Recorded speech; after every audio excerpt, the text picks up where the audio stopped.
Salut à tous, bienvenue pour le troisième numéro du débrief de la saison avec David Boucher, comme d'habitude, fidèle au poste. Salut David. Ça va. Bonjour à tous, comme d'habitude, je suis là. Ouais, c'est super que tu sois là avec nous toutes les semaines. Bah ouais, je fais ce que je peux. J'essaie de faire de mon mieux, de suivre les courses. Et puis de toute façon, vu qu'il n'y a pas de compétition pour nous, ben, ça m'occupe.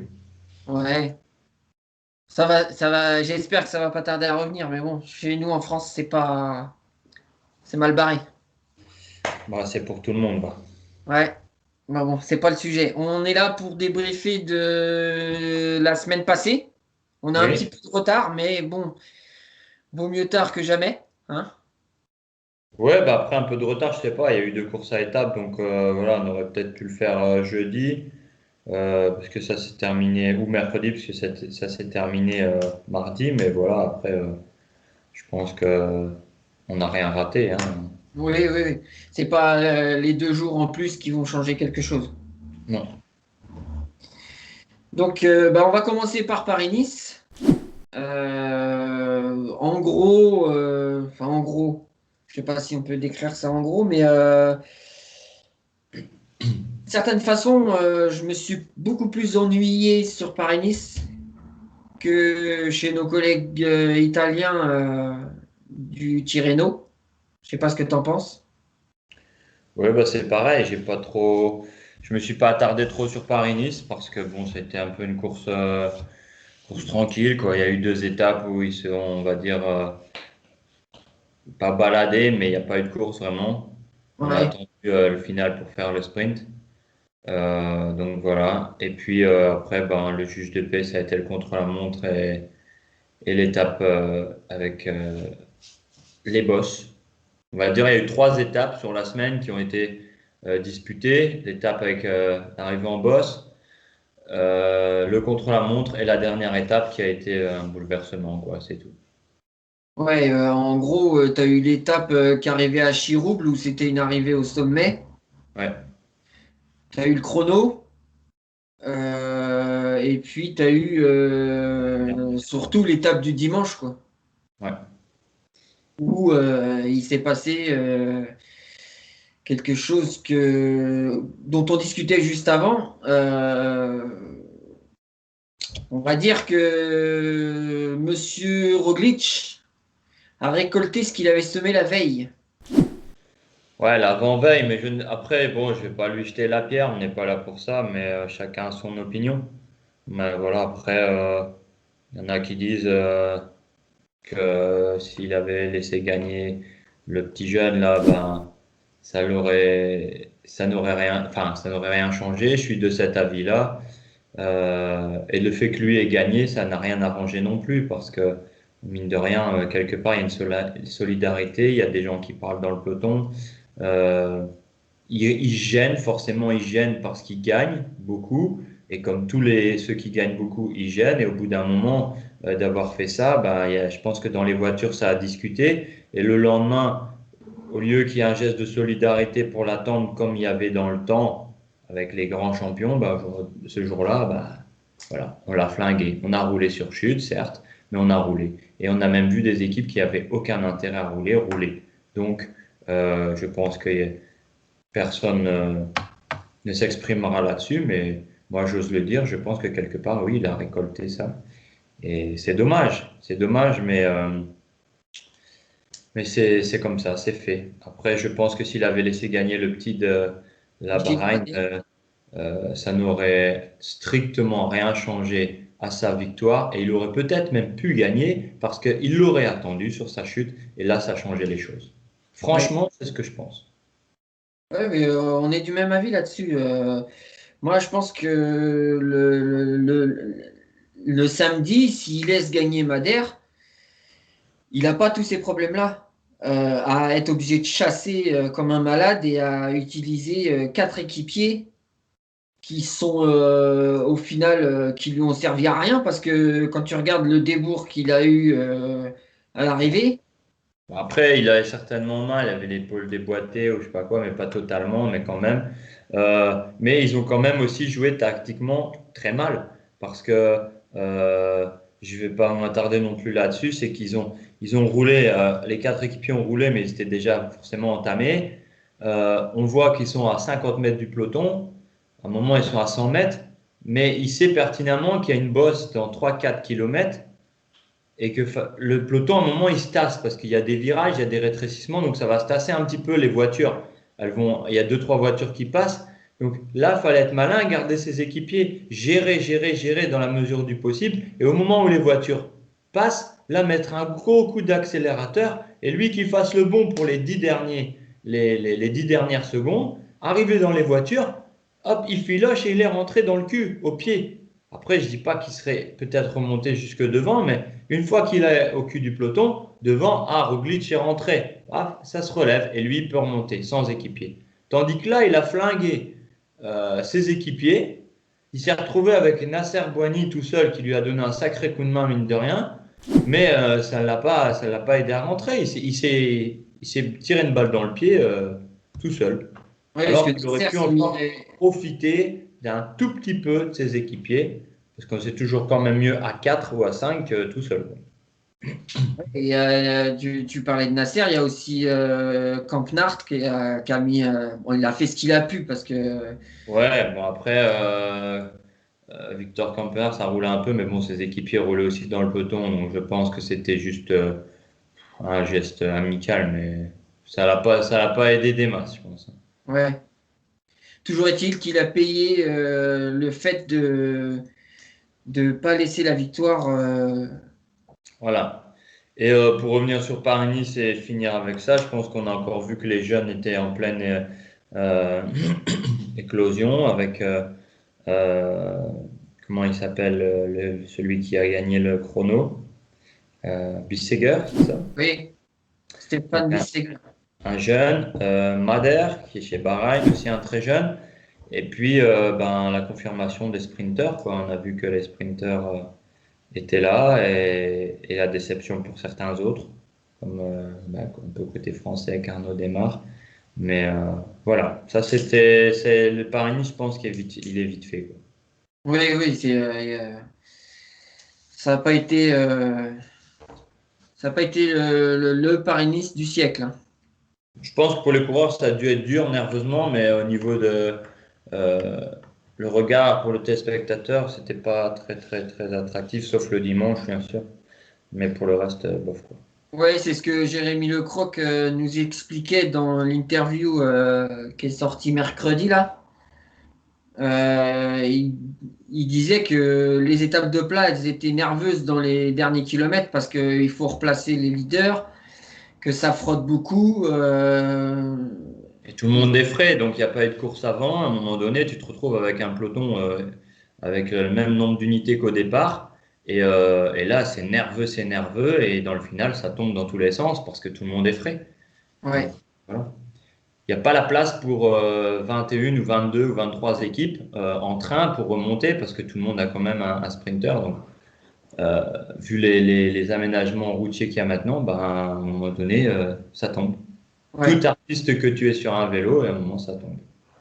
c'est inévitable. Voilà. Donc on passe maintenant à Tirreno. Alors là, ça a été tout le contraire de Paris-Nice. Ouais, là, je pense que ça a été folklorique parce que on a assisté à une sacrée course du début à la fin. On avait misé sur 4 mecs, et les 4 mecs, ils ont été là. Et les 4 mecs, ils nous ont fait un festival. Bon, pour les citer, on a Julien Alaphilippe, Wout van Aert, Mathieu Van Der Poel et Tadej Pogacar. Voilà, c'est les 4 mecs qui nous ont régalé, qui ont été opportunistes, qui ont osé, je sais pas, c'était vraiment une course à étapes qu'on voudrait revoir et revoir et revoir. Sur des grands tours, il faudrait que ce soit comme ça aussi, ça serait bien plus attractif parce que là, il n'y a pas eu vraiment de train dans les cols. Il y a eu la bagarre à 10-15 km alors que ça montait pendant 10-15 km. Les mecs, ils prenaient la responsabilité, ils y allaient, quoi. Ouais, Euh, et là, on n'était pas à faire un gros tempo et que personne puisse attaquer et qu'à la fin, on se livre sur 1,5 km. Là, c'était voilà, à 10-12 bornes. Bon, l'étape que Mathieu gagne, c'est à 52 bornes, c'était dantesque avec la météo. Fallait le faire et tu vois, les mecs, il y en avait partout. À la fin, ils arrivent un par un. Alors que c'était pas censé être une étape vraiment autre mesure compliquée, mais c'est vrai qu'il y avait des bons talus avec des bons pourcentages, mais Ouais. ça aurait pu arriver à 15-20. Là, ils sont arrivés un par un. Hein. Ensuite, on a le sprint de Wout à la première étape. Bon, ça, il n'y a pas photo, quoi. Il a Il surclassé a tout. mis tout le monde d'accord. Voilà, il a surclassé tout le monde et d'une propreté impeccable. Euh, Ensuite, qu'est-ce qu'on a eu? Bah, l'étape où Philippe a répondu à Van Aert par la ouais, victoire. ouais, bah, 2 victoires, quoi, 2 victoires chacun. Euh, et puis on a l'étape que Pogacar a assis sa victoire finale avec l'arrivée là. C'était l'arrivée au sommet, me semble-t-il, où Wout a fait un train d'enfer tout la bosse. Bon, je pense que ça a été c'est assez révélateur du travail qu'il a fourni en stage parce que Ouais. avec le poids qu'il fait, pouvoir se permettre de sortir des Nibali, des Bernal, des Geraint Thomas dans un col, franchement, chapeau. Chapeau, là, j'ai rien à dire. Il est certainement l'un des rouleurs les plus rapides du monde. Il l'a prouvé puisqu'il a aligné Kung et Ghana. Il est le sprinter, l'un des sprinters les plus rapides du monde, parce que pour l'instant, même au tour, il les a tous alignés. Et en boss, il se permet de sortir des super grimpeurs, des mecs qui font 54, 55 kilos, voire moins. Franchement, j'ai pas de commentaires. Euh, C'est un coureur d'un autre temps. On voyait ça dans le temps, des mecs qui passaient partout, euh, des Roger de Vlaming et tout ça. Lui, il est en 2021, c'est ce genre de coureur qui est capable de gagner partout. C'est le petit avantage qu'il a encore sur Mathieu. Je pense que Mathieu en est capable aussi, mais qu'il n'a pas envie. Il est de ce côté-là un peu plus sélectif et malin parce que voilà, il s'économise pour quand il faut faire mouche, quoi. Quand il veut faire mouche, il fait mouche. ouais. Et dans Vélo Magazine du mois de mars, là, il y a David Van Der Poel qui dit que Mathieu est encore dans l'optique de l'amusement. Il veut pas de contraintes. Ah oui, mais c'est ça, de toute façon, on le voit bien.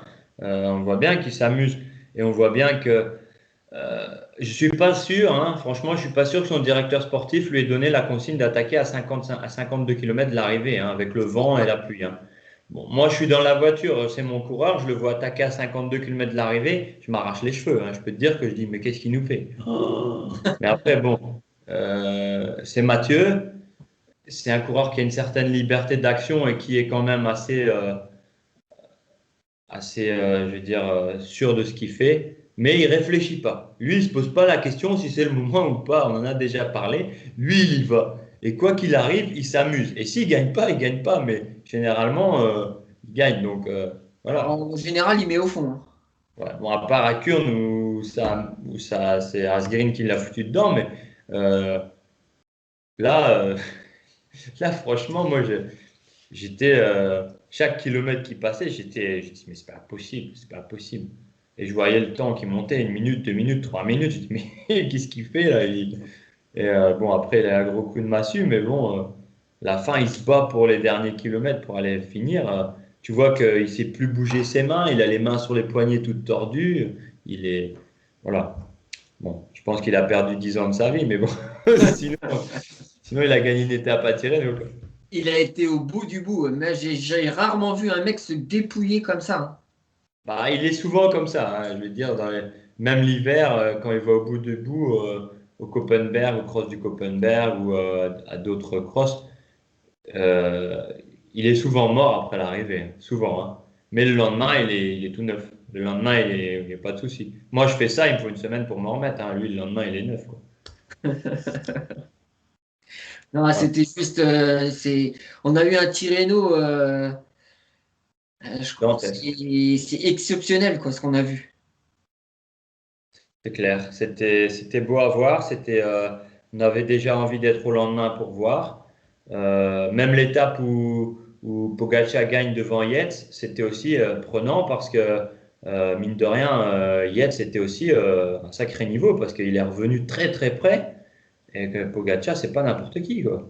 Donc, franchement, toute la semaine moi je l'ai regardé en différé, je regardais le soir. Franchement, c'était vraiment super. J'avais hâte d'être le soir pour regarder ma Ouais. petite course, quoi. Mais Voilà. ces quatre-là, depuis le début de saison, mais comment ils en mettent partout, les mecs? C'est hallucinant. Ouais. Espérons que ça dure comme ça. Mais voilà, Ouais. pour l'instant, on est bien parti. Bonne période de classique. Mais Ouais. moi, je voulais juste revenir 2 secondes sur Watt. Parce que bon, c'est lui qui m'a un peu surpris parce qu'il est bon sur tous les terrains. Moi, je suis plus Mathieu, bien sûr, parce que bon, je l'admire pour tout, mais je suis aussi fan de Watt. Mais je pense que ils vont devoir faire un sacré choix parce que s'ils lui font faire la saison qu'ils lui ont prévu de faire, il va devoir être en forme jusqu'à fin octobre. Oui, parce Euh, que le championnat du monde sur un terrain qui lui va comme un gant. ouais, mais bon, on est mi-mars. Ils ont prévu le tour, ils ont prévu plein de choses, mais après le tour, ça défile jusqu'au championnat du monde. Et Ouais. d'ici le Tour de France, il y a toutes les classiques à faire.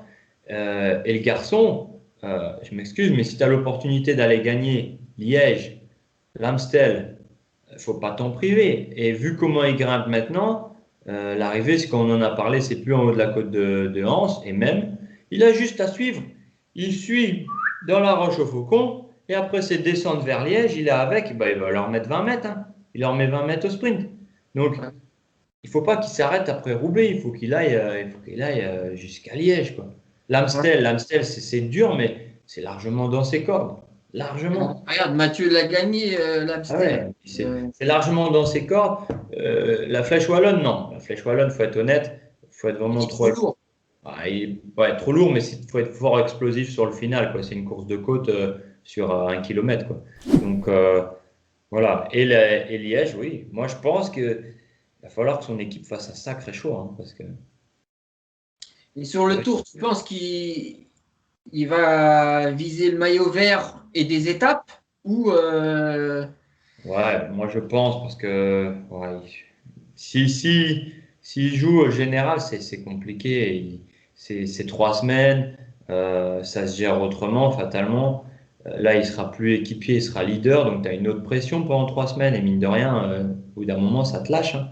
Quand tu es équipier, bah, tu te poses pas de questions, tu roules. Si on t'a dit de rouler jusqu'à un point et que tu es encore bien, tu peux rouler plus loin parce que tu n'as aucune pression. ouais, Tandis que quand tu es leader, tu es dans les roues et tu dis, oula, ça va être à moi, il n'y en a plus que deux devant. Ah, bah, ça va être à moi, il n'y en a plus qu'un. Et puis, une fois que le dernier s'écarte, bah, c'est à toi de jouer, hein, tu es responsable, hein. ouais. Donc, ça, c'est une autre pression pendant 3 semaines, mine de rien, hein. Donc, je pense pas qu'il ait intérêt à jouer un classement général, mais après, il peut être une pièce maîtresse pour être une double carte et anticiper des coups, fatiguer les adversaires pour son leader. Ça, oui. Et que On si a vu ce que ça ça marche. donnait l'année dernière. Hein. Comment? Ouais, mais On a bon, vu ce- après, lui, il peut aller dans des coups, il peut miner, parce que si lui, il mine dans les bosses, il va faire réagir des leaders.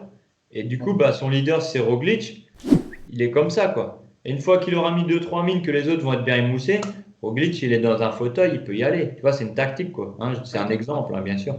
Donc voilà, c'est juste ça que je voulais rajouter sur Watt, donc on verra bien.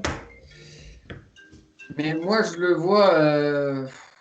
vois champion du monde à la fin de l'année. Hein.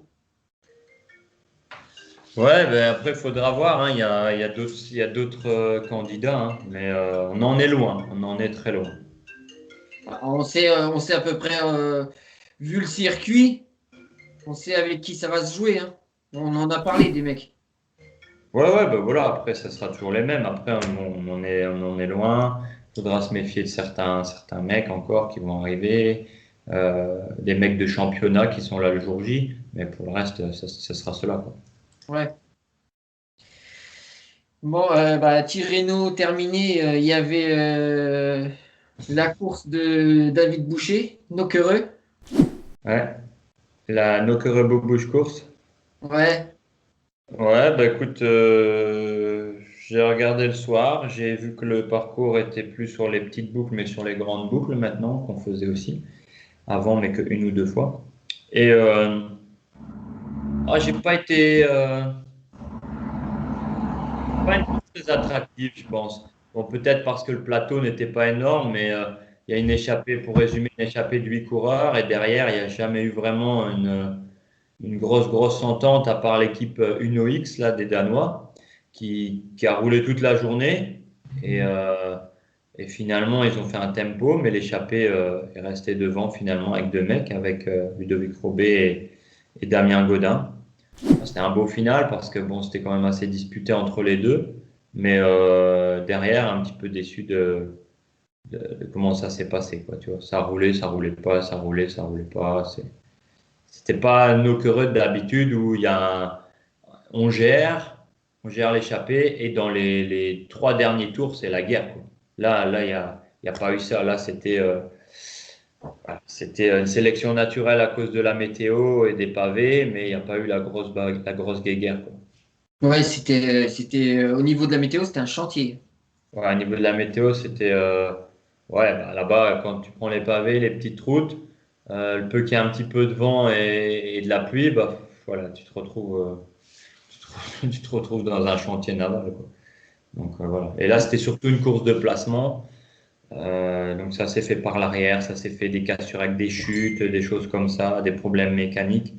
Mais il n'y a pas eu la grosse bagarre qu'on retrouve les autres années avec les gros coureurs qui vont faire les classiques.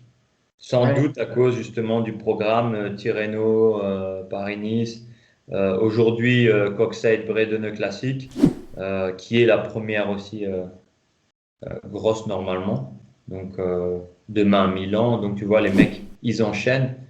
Donc ben, certaines équipes n'ont pas les mêmes coureurs que les autres années sur ces courses-là. Ils sont obligés de mettre l'équipe B, on va dire. Ils sont pas moins mauvais, mais ils sont pas moins bons, mais je veux dire, voilà, ça change quand même la donne. Ouais, le plateau a joué pour beaucoup dans la qualité du scénario de la course. Voilà, c'est ça. Après, bon, comme on a déjà répété, c'est les coureurs qui font la course. Mais là, je pense que beaucoup d'équipes se sont posé la question. Tu vois, ils avaient un rôle libre un peu, donc se sont posé la question de est-ce qu'on roule pas? Et eux, ça vient au sprint. Normalement, ça vient toujours au sprint, mais là, non, ils se sont fait baiser parce que il restait 20 secondes et ils les ont pas fermés.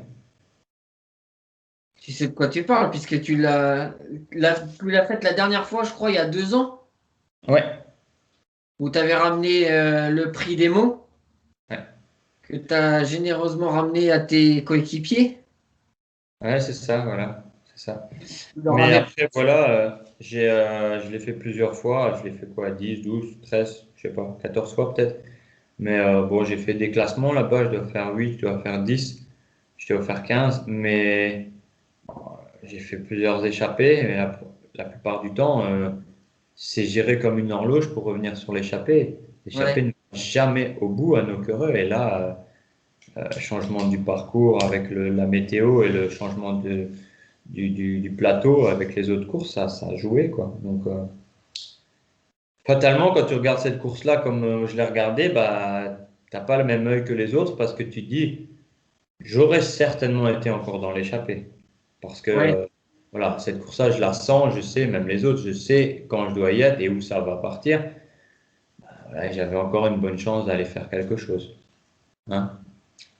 Donc, c'est la vie, c'est comme ça, mais j'ai pas toujours eu la chance que les autres ont certainement parfois. Donc, Ouais, malheureusement.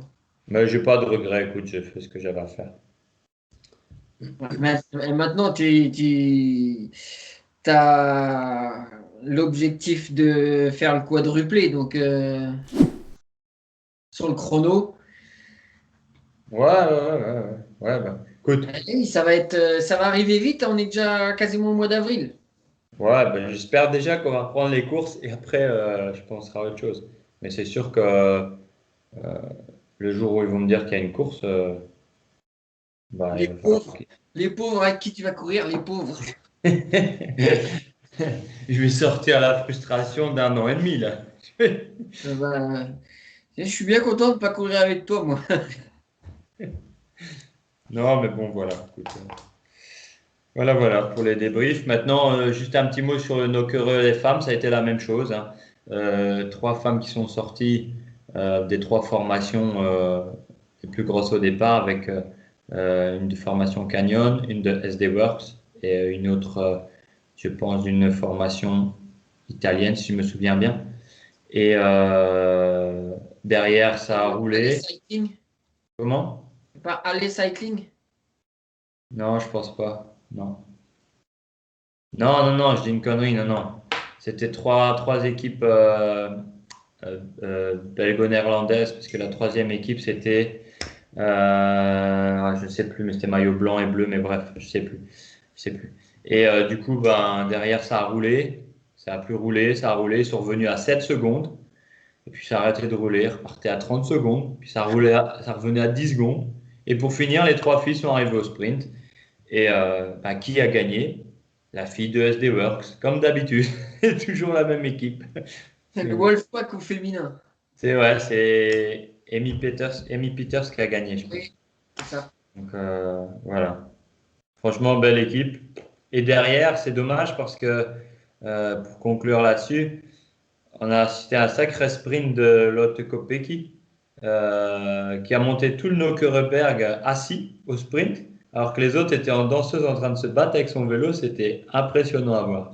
Et ici, elle était en train de se battre avec les vélos sprint, et tu avais Lotte Kopecky qui sprintait assis, et qui t'as l'impression elle pédalait pas, mais Elle a une force de malade, hein. impressionnant. Les reins qu'elle a, le- les dorsaux, c'est impressionnant.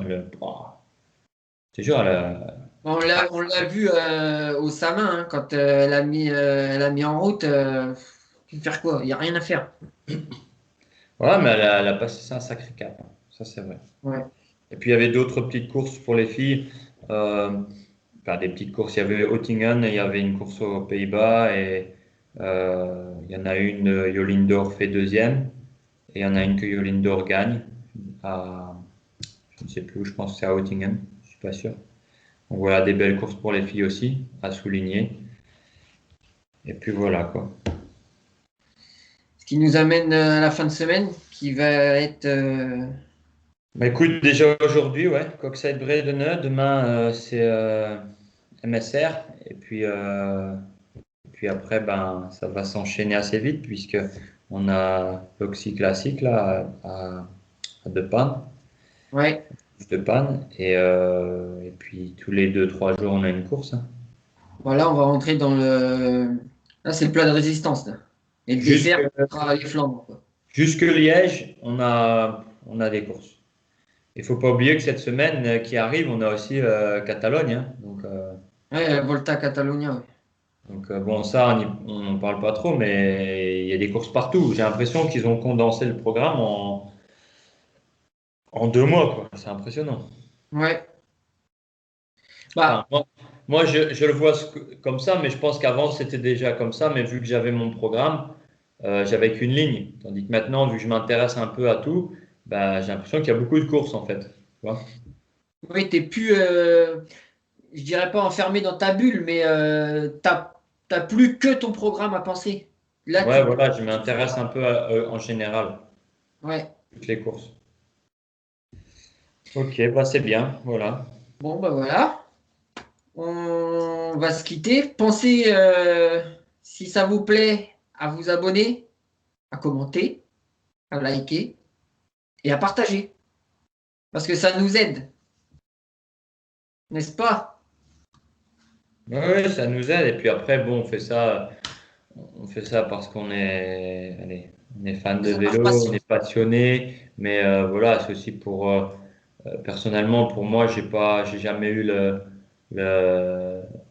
la prétention de vouloir faire le show, mais j'ai toujours eu mon franc-parler, et je pense qu'il y a beaucoup de gens qui n'osent pas dire certaines choses, mais moi, je le dis, quoi. Donc, C'est un peu pour ça que tu es là, hein. voilà, mais après, je sais que ça plaît pas à tout le monde, mais j'ai mon opinion, et je la partage, et je suis pas là de toute façon pour plaire à tout le monde, hein. Non, puis le but de cette chaîne, entre guillemets, qui est la nôtre, puisque quand je t'ai proposé de la monter, tu as accepté tout de suite sans me poser la moindre question. Tu m'as dit, si tu as besoin de moi, je serai toujours là. Et avoir un mec qui a fait carrière qui te dit ça, bah forcément, ça te motive et tu fais les choses, en plus de les faire par passion, tu essaies de les faire correctement, quoi. Que ça vaille le coup. Ouais, bah écoute, moi, c'est comme je t'ai dit, je fais ça pour t'aider. Et si je peux te donner un coup de main pour quoi que ce soit, je suis là. Bien sûr, dans la mesure du possible avec l'emploi du temps. C'est pour l'instant, on arrive à s'arranger. Donc, il n'y a aucun souci avec ça. Si on a besoin de moi, je suis là. Et la grande classe, le David. Enfin, voilà. Bon, ben, on va se quitter. Donc, on se retrouvera en début de semaine prochaine. On essaye lundi. Voilà, pour débriefer. Et puis, on a quelques petites. On va avoir des arrivées intéressantes sur la chaîne en termes d'interview. On va avoir une championne de France. On va avoir un champion du monde. Et puis, d'autres. On va essayer de diversifier la chose de façon à ce que on vous partage la façon dont nous on voit le vélo, c'est-à-dire tous les acteurs du vélo, que ce soit les coureurs, les mécanos, les speakers, tout ça, les organisateurs. On essaiera de diversifier au maximum pour faire plaisir à tout le monde et qu'on ait une vue globale du vélo. Voilà. Très bien. C'est très bien. Je pense qu'il n'y a pas beaucoup qui font partager la vie d'un soigneur ou d'un mécanicien. C'est prévu au programme. Quelqu'un que tu connais bien d'ailleurs. Ça va, parfait. Bon, bah David, je te souhaite une bonne journée, puis on se retrouve très vite, lundi, Ça marche, pas de souci, on fait pour un ça. débrief Milan, et puis la semaine prochaine, peut-être quelques interviews, enfin une interview, parce qu'on va pas non plus, on va pas envoyer la bracasse tout de suite. On va y aller progressivement. Ça marche. Voilà, bon, Allez, bah, on vous souhaite une bonne journée, bonne bonne fin de journée, bon semaine. week-end et à lundi.